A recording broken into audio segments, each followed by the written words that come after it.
দুর্নীতিবাজরা দুর্বল হওয়া দরকার, সবল হওয়া দরকার না।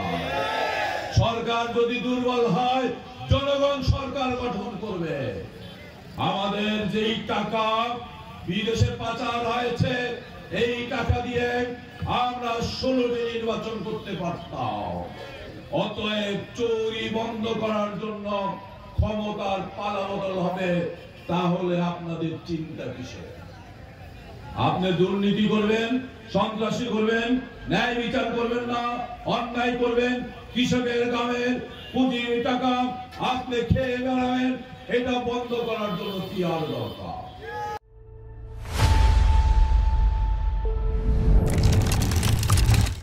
ঝাড়ু তালাকে বাংলাদেশ থেকে বিদায় নিতে হয়েছে।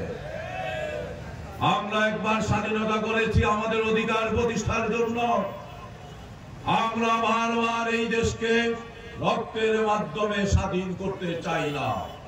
24 আমরা রক্ত দিয়েছি, 71 থেকে 24 পর্যন্ত 7 আন্দোলন সংগ্রামের মাধ্যমে আমাদের স্বাধীনতা অর্জনের জন্য, আমাদের ন্যায় বিচার প্রতিষ্ঠার জন্য, আমাদের অন্ন বস্ত্র বাসস্থানের গ্যারান্টির জন্য, আমাদের ভোটের অধিকার, বাদের অধিকার প্রতিষ্ঠার জন্য বারবার আমরা রক্ত দিচ্ছি। আর বিভিন্ন দল জ্যান ত্যান ভাবে ক্ষমতায় গিয়ে স্বৈরাচার হচ্ছে, ডাকাত হচ্ছে, দুর্নীতিবাজ হচ্ছে, সন্ত্রাসী হচ্ছে। আমরা রক্ত দিতে চাই না। 24-এ রক্ত দিয়েছি।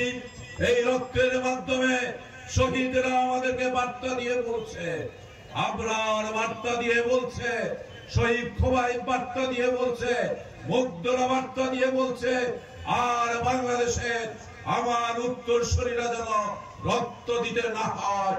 তোমরা বাংলাদেশকে এমন একটি সংস্কার করো, যেই সংস্কারের মাধ্যমে এই বাংলাদেশে কোন স্বৈরাচার জন্ম নিতে না পারে। তোমরা বাংলাদেশে এমন সংস্কার করো যেখানে ন্যায় বিচার প্রতিষ্ঠা হবে, যেখানে খুন দর্শন মুক্ত একটি সুন্দর বাংলাদেশ প্রতিষ্ঠিত হবে।